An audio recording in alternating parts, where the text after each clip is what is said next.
Yule ambaye unataka kwenda naye amekomaa. Amefanya nini? Amekomaa. Tulisoma katika somo hili kwamba haiwezekani mtu ambaye kingali ananyonya, haiwezekani mtu ambaye kingali ananyonya aunde ndoa. Na tuliona wengine wakingali wananyonya kiasi kwamba wanamoea, baada ya kumoea tena wazazi ndio wanashughulika na mambo ya watu ya kwake. Hana haya ya kuletea baba yake taarifa ya kwamba mwanamke amezaa mtoto, lakini pesa za kumtosha hospitalini zimefanya nini? Si mambo ya haya. Hapa nakuambia sasa, aliyefanya kazi ni nani? Aliyefanya kazi ni nani? Kwa hivyo sasa, wapendwa, ni lazima tuangalie kama wale tunaoenda nao wamekomaa.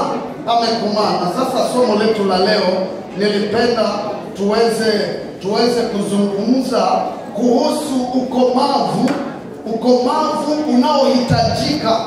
Ukomavu unaofanya nini?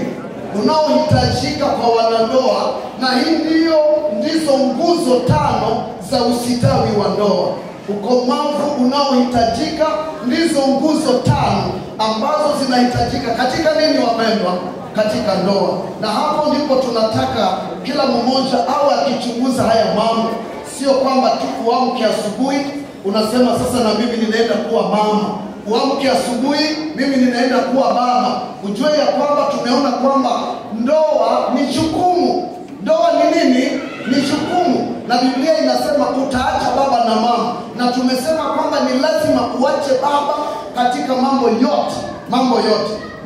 Mawazo yako yote, kutafuta suluhisho zako zote zitoke kwa wazazi, zirudi kati yenu. Ninyi wangapi?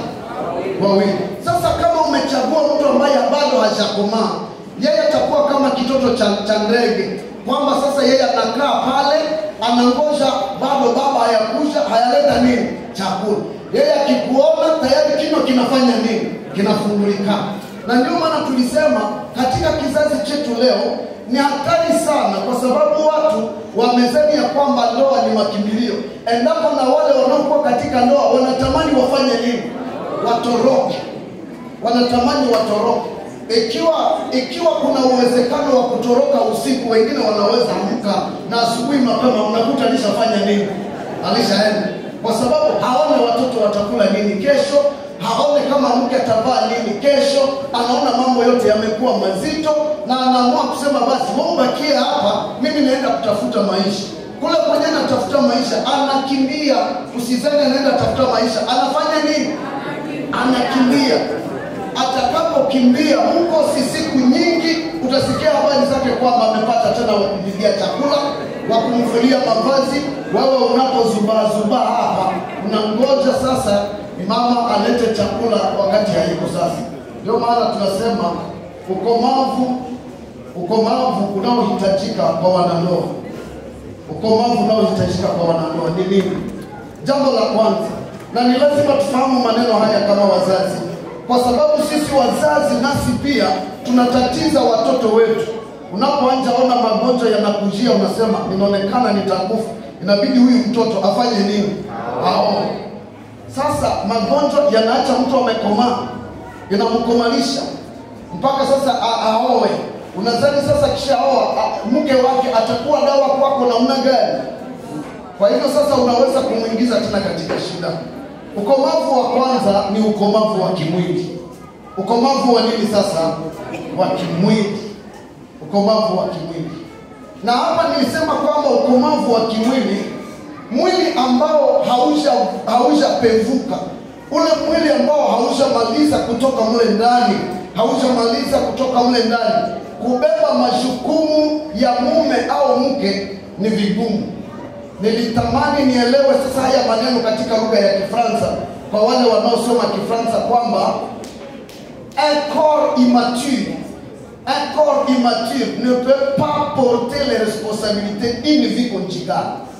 Kuna watu namuona anafunga ndoa, alikuwa kumbe akingali na mwili ukingali unakuja. Sasa unaenda kumkuta tu akishaanza zaa katoto ka kwanza, unaanza jiuliza, huyu ndiye alifunga ndoa mwaka jana au ndiye tate wake ambaye alibakia kule mjijini? Unaona mtu amezofika kabisa, amezofika. Na kwa sababu wanawana wakiwa wangali vijana sana, unaona mara moja kijana anaanza sema, mimi siwezi tembea na mwanamke anayefanana huyu, kwa sababu haiko tena presentable. Kumbe aliweza kutumbukia akaharibu maendeleo ya afya yake kwa kuweza kuingiza mtoto mwingine ndani yake, na bado hajafanya nini. Sasa unaona mtoto aliye tumboni anakomaa, na anayebeba mtoto naye anafanya nini? Sasa atakomalia wapi? Atakomalia wapi? Sasa si ndio unakuta kwamba mtu hali yake yote imefanya nini? Imeharibika. Sasa kijana naanza angalia, nasema pa mimi sikuwaka wa hivi, ni lazima nitafute mwingine. Na watu wale ambao hawezi kuwa na mwili unaopevuka, sasa na uzee wake anauharakisha mbele ya wakati. Kama ni kijana sasa atakuwa katika ndoa, maswali ambayo hakukuwa anatarajia yanaanza kumtokea.